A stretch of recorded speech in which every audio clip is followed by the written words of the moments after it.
திரு SPL தொடங்குறேன். முதல்ல நம்ம ரெண்டாக பிரிச்சுக்கலாம்னு நினைக்கிறேன் இந்த விவாதங்களை. முதல்ல அதிமுக பாஜக இந்த மோதல் அப்படிங்கிறது எதன் அடிப்படையில் நடக்கிறது?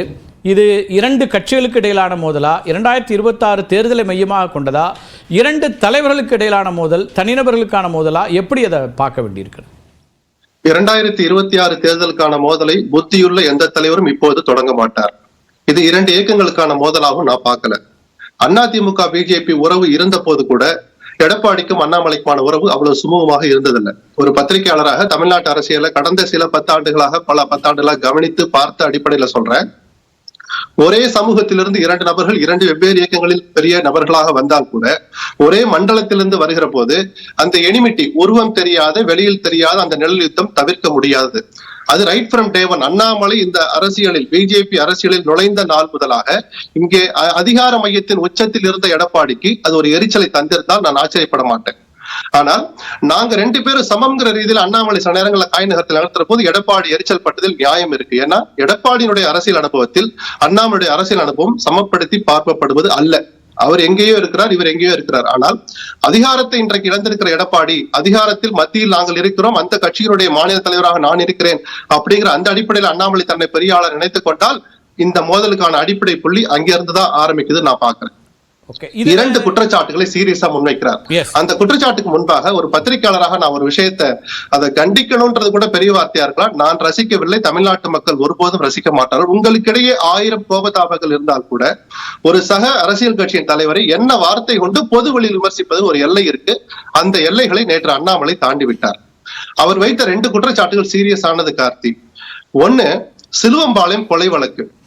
அந்த சம்பவம் நடந்தது நிஜம். அதில் எடப்பாடியை சுற்றி பேசப்படுகிற வதந்தி அல்லது உறுதிப்படுத்தப்படாத உண்மைகளும் இந்த களத்தில் பல ஆண்டுகளாக உலா வந்தது நிஜம்தான். ஆனா நான் என்ன கேட்கிறேன், இன்னைக்கு உங்களுக்கு நினைவுக்கு வருது இல்லையா சிலுவம்பாளையம் கொலை வழக்கு? எடப்பாடி எளிதில் அணுகுவதற்கு தகுந்த நபர். அவர் ரொம்ப எளிமையா விவசாயத்தை குடும்பத்தை சேர்ந்தவர், ஒரு முதலமைச்சர் என்று பார்க்காமல் எவரும் அணுகக்கூடிய இடத்தில் அவர் இருக்கிறார். அவர் மீண்டும் முதலமைச்சர் ஆவார், 200 இடங்களுக்கு மேல் வெற்றி பெறுவார் அப்படின்னு சொல்லும் போது உங்களுக்கு அந்த சிலுவம்பாளையம் கொலை வழக்கு ஞாபகம் வரலையா? மீண்டும் பிரதமர் மோடி தான் அப்படின்னு உறுதிப்படுத்தி இந்த தேர்தலுக்கு முன்பாக முதல் என்டிஏ கூட்டம் நடந்த போது பிரதமர் மோடிக்கு பக்கத்துல எடப்பாடி அமர வைத்த போது சிலுவம்பாளையம் கொலை வழக்கு அண்ணாமலைக்கு நினைவுக்கு வரவில்லையா? அப்போ உங்களுக்கு தேவைங்கிற போதெல்லாம் எடப்பாடி உங்களுக்கு இனிக்கிறார், கூட்டணி இல்லைங்கிற போது உங்களுக்கு கசக்கிறாரா? ஒவ்வொரு மசோதா நிறைவேற்றப்படுகிற போதும் முதல் நாள் அமித்ஷா தொடங்கி மூத்த அமைச்சர் வரைக்கும் கழகத்தின் ஒருங்கிணைப்பாளராக இருந்த ஓபிஎஸ் கிட்ட பேசுறாங்களோ இல்லையோ, இணை ஒருங்கிணைப்பாளராகவும் முதலமைச்சராகவும் இருந்து மறைமுகமாக 50 எம்பிக்களை தன் கட்டுப்பாட்டில் வைத்திருந்த எடப்பாடிக்கு ஒவ்வொரு முறை போன் பண்ணும் போது சிலுவம்பாளையம் கொலை வழக்கு உங்களுக்கு நினைவுக்கு வரவில்லையா?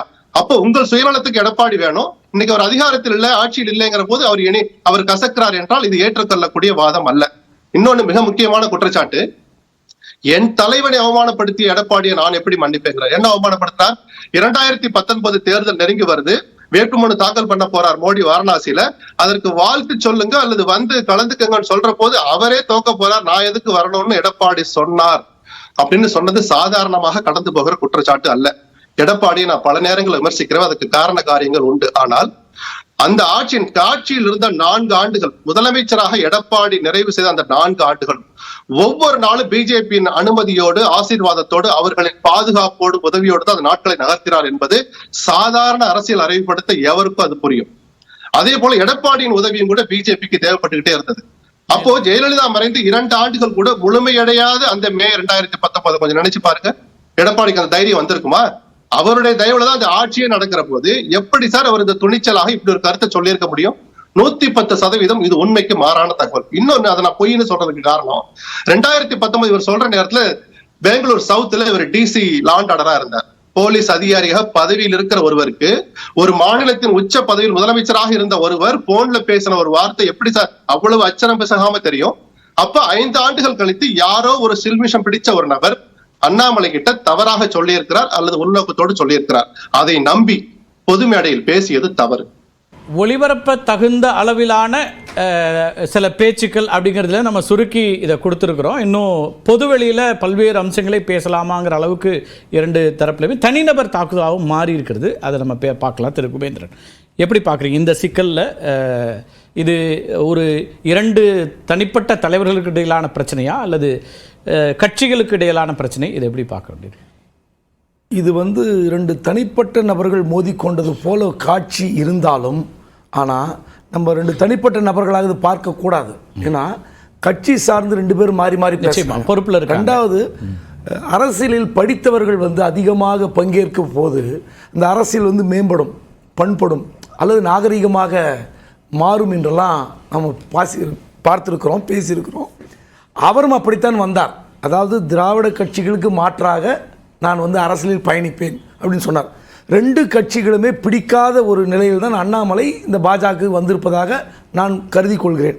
ஆனால் நேற்றுக்கே அதை சொல்றாரு, 2 பேரையும் அதிகாரத்திலிருந்து அகற்றுவதுதான் என்னுடைய நோக்கம். ஆமாம், அப்படி 2 கட்சிகளும் பிடிக்காத ஒருவர் எப்படி பேச வேண்டுமோ அப்படி எப்படி வேணா பேசலாம். ஆனால் பொது மேடையில் எப்படி பேச வேண்டும் என்கிற ஒரு எல்லை கோட்டை அவர் வந்து கடந்து விட்டார்.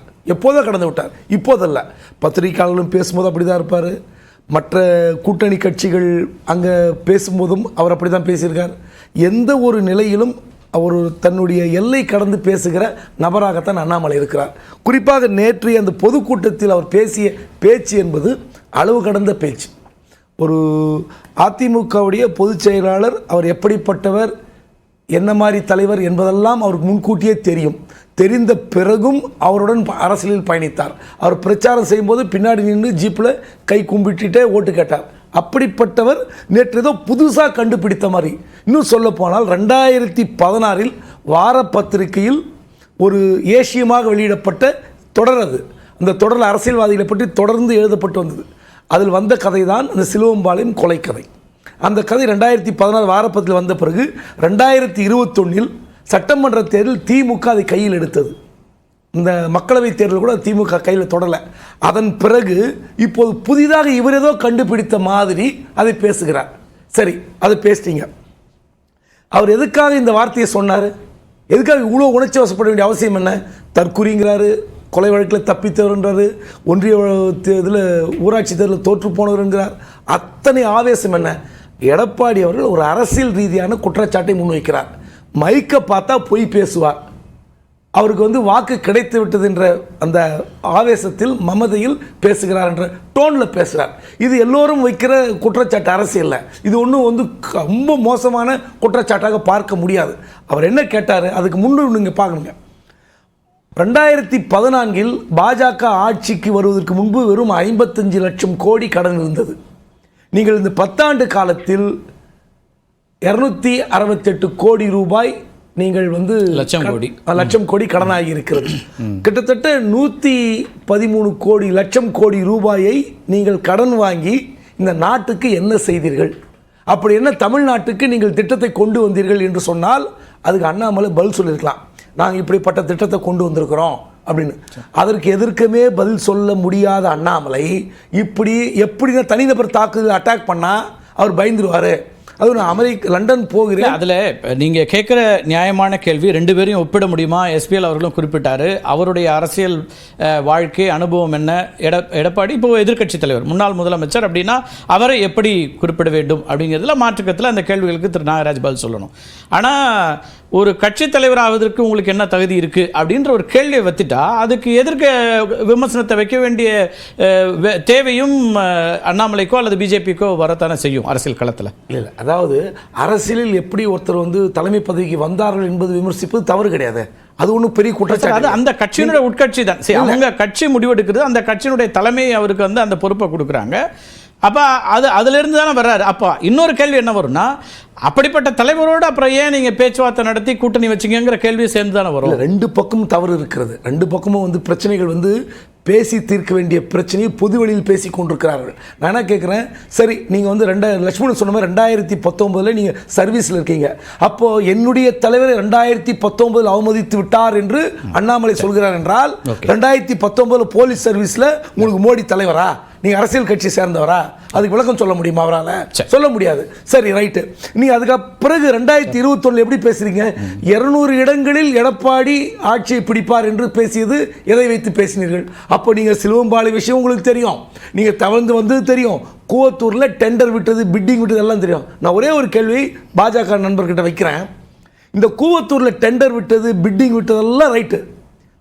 இந்தியாவில் ஒரு 10-15 மாநிலங்களில் டெண்டர் விட்டது, ரிசார்ட் பிஸ்னஸ் பண்ணது, எம்எல்ஏக்களை விலைக்கு வாங்கியதெல்லாம் யார் பண்ணுது? அது அதிமுக பண்ணுதா? நீங்கள் மகாராஷ்டிராவில் என்ன பண்ணீங்க, கர்நாடகாவில் என்ன பண்ணீங்க, சிக்கிமில் என்ன பண்ணீங்க, கோவா மணிப்பூரில் என்ன பண்ணீங்க? 2018 மத்திய பிரதேசத்தில் யார் ஆட்சி பிடிச்சாங்க? 121 சீட்டு பிடிச்சது யார்? காங்கிரஸ். அதன் பிறகு 2 வருடம் கழித்து ஆட்சியை கவிழ்த்தது யார்? எம்எல்ஏக்கு என்ன கொடுத்தீர்கள்? ஆட்சி முடிவதற்கு 2 மாதங்களுக்கு பாண்டிச்சேரியில். அந்த பாண்டிச்சேரியில் 2 மாதம் கழித்து தேர்தல் வரப்போகிறது. அந்த 2 மாதத்தில் உங்களுக்கு என்ன கட்டு போச்சு? அதுக்குள்ளே நீங்கள் கவுத்துட்டு வரீங்க. அப்போது இந்த பிஸ்னஸுக்கெல்லாம் நீங்கள் பதில் சொல்ல வேண்டியது யார்? அவர் எடப்பாடி கேட்ட கேள்விக்கு பதில் சொல்ல முடியாமல் நீங்கள் வந்து கூவத்தூர் ரிசார்ட்னு சொல்கிறீங்களே, உங்கள் பக்கம் இவ்வளோ வண்டியாக வச்சுக்கிட்டு நீங்கள் அதிமுக பார்த்து கேட்டீங்கன்னா என்ன அர்த்தம்?